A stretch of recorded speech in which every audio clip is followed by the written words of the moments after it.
Terceira questão da FUVEST 2025, segunda fase, M3. Após uma proposta de atividade de uma professora que incentivava estudantes de uma turma a explorar em uma tabela numérica o pensamento matemático por meio de atividades investigativas, a turma percebeu diversos padrões interessantes. Considere uma tabela com 10 colunas em que os números naturais estão dispostos sequencialmente a partir da primeira linha. Nessa tabela, a professora destacou um retângulo, como mostra a figura. Posteriormente, definiu como S a soma dos elementos do retângulo e como D o módulo da diferença do produto dos elementos das diagonais. Para o retângulo destacado, temos uma somatória, que ele coloca aí 46, e a diferença, que ela define como sendo quase que um determinante de uma matriz, né? Você veja que a diagonal secundária foi multiplicada e subtraída da diagonal principal. Mas isso é um linguajar de matriz, não é essa a ideia, mas é parecido, dando 10 aqui essa diferença. Se esse retângulo for deslocado uma coluna para a direita, teremos 50 a soma. Se for deslocado uma linha para baixo, teremos S86. A partir das informações apresentadas, responda. Se um retângulo deslocado da tabela for se o retângulo destacado da tabela for deslocado n linhas para baixo, qual será o valor de S? Gente, aqui o detalhe é o seguinte. Se nós olharmos para o primeiro deslocamento, né, vamos tentar formular isso aqui segundo o texto. Ele fala uma linha para baixo, teremos S86, certo? Vamos lá. Só para confirmar a ideia do exercício, porque ela pode ter tendências fortes a uma PA e não vai ajudar muito. Nós vimos que a primeira soma, segundo o próprio texto, né, aqui a soma original, podemos dizer, deu 46. E que uma linha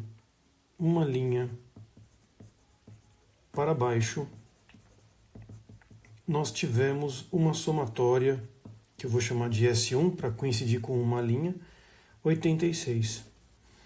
Veja que a diferença aqui entre essas duas somatórias é 40. Adicionamos 40 nessa história. Se você fizer um somatório agora com os próximos, 36 e 37, e fizer esta somatória, que eu vou chamar de 2, por quê?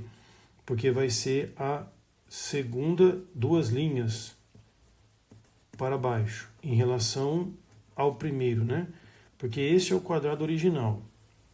Eu desci uma linha, 86. Desci duas linhas, se você somar vai dar 126. Ou seja, mais em relação à primeira, 2 vezes 40.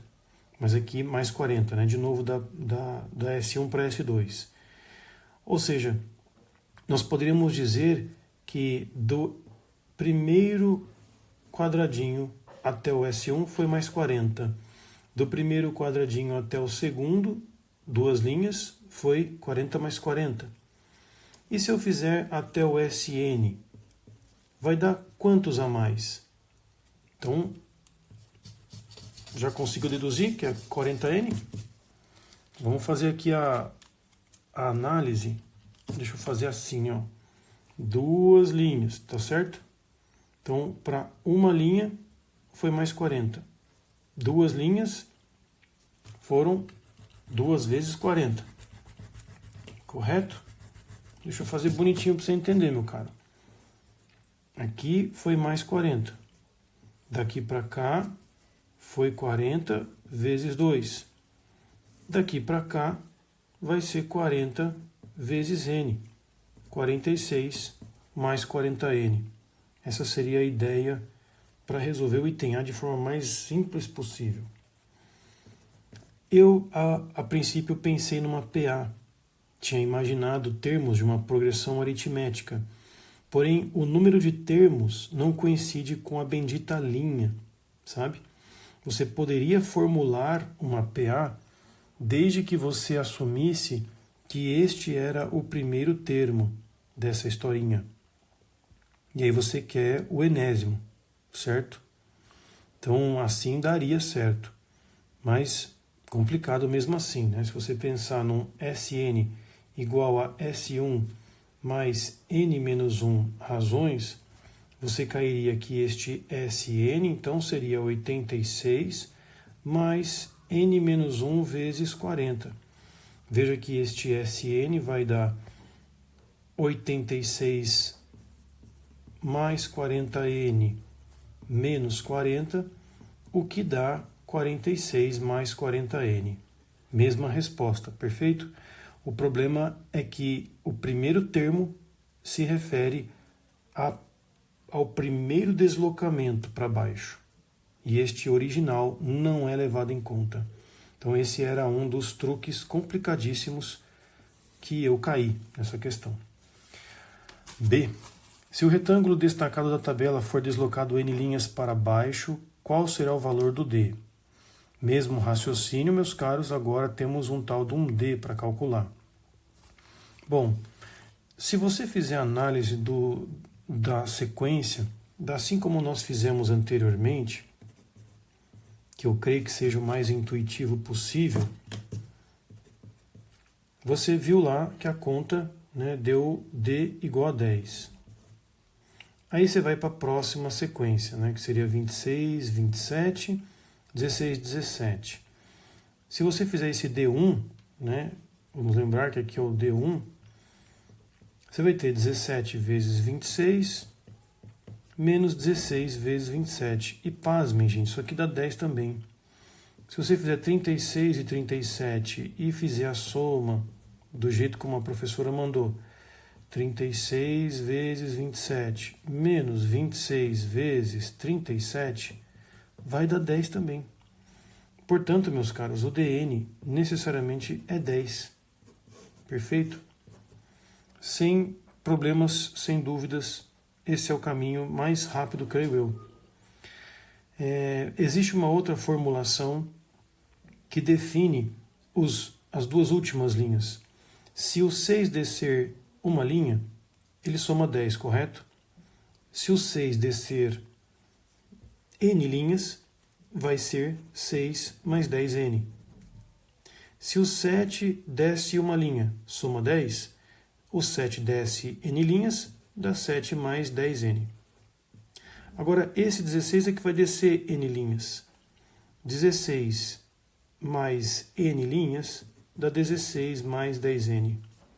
E o 17, se desce n linhas, desce 17 mais 10n. E aí você pode efetuar também aqui tanto o somatório para chegar na resolução do item A, ou a diferença para chegar nessa resolução do item B. O problema aqui é o trabalho matemático nessa multiplicação em cruz, que você vai ter que definir. 7 mais 10n vezes 16 mais 10n menos 6 mais 10n, que multiplica 17 mais 10n. Sei que todos devem estar assim, pô, não é possível que isso aqui dá certo, né, professor? Então, vamos lá, cara. Vamos fazer aqui na raça para você ver que eu não estou te enganando. 7 vezes 16 vai dar 112. 70n mais 160n.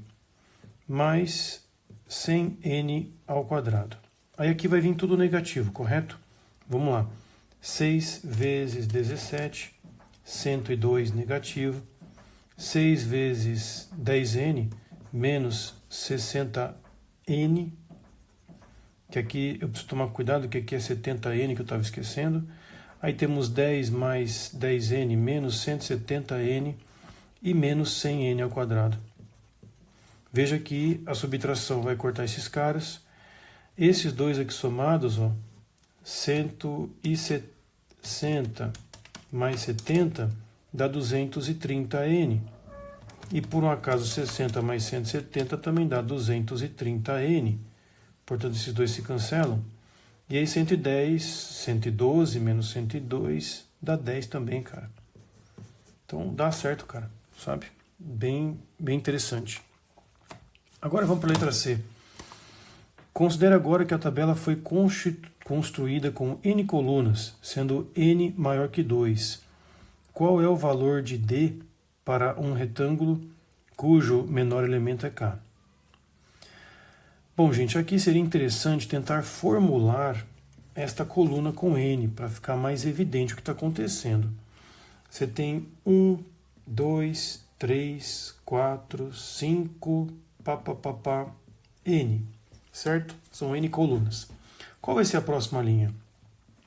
N mais 1, N mais 2, N mais 3 e assim sucessivamente. Porque é sempre um número a mais, né? nessa linha. N mais 5 até 2N, certo? Ou N mais N.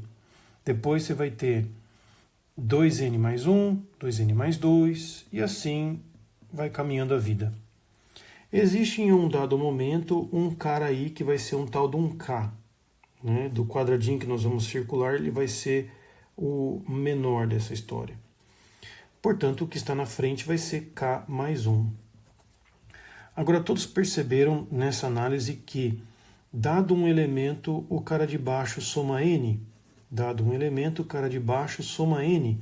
Dado um elemento, o cara de baixo soma N colunas. Na análise do item A e item B, somava-se 10 porque tinha 10 colunas.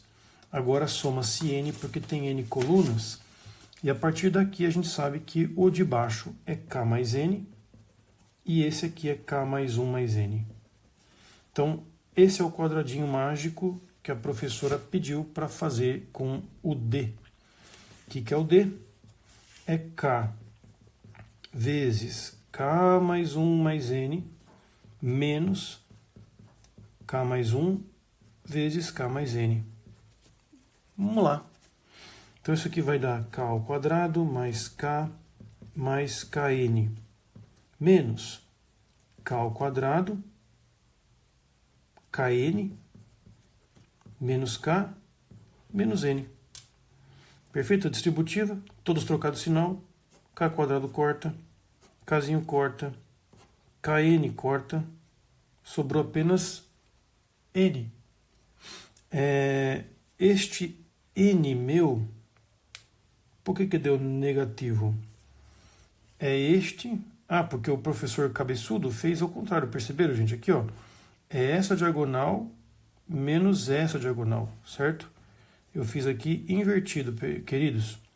Então, só para me corrigir, eu vou deixar tudo positivo aqui e esses termos são negativos, tá? Vocês perceberam que eu fiz uma inversão porque eu segui o fluxo das matrizes, né? Fiz a diagonal principal menos a outra lá, a secundária. Então, o D dá N, gente. Olha que loucura, né? O D, esse D qualquer aí, é um D de um retângulo específico com N colunas. Uma questão assim, para você ter muita paciência para resolver na prova, cara. Aqui foram 13 minutos. Na prova você tem mais ou menos uns 20. Então, tem um tempo para gastar aí para conseguir ter certeza dessas coisas. O importante é você fazer observações, verificar a coincidência com o texto, para não assumir que N da nossa PA é o mesmo N que ele está falando no texto. Esse é o grande problema de progressões, gente. Valeu!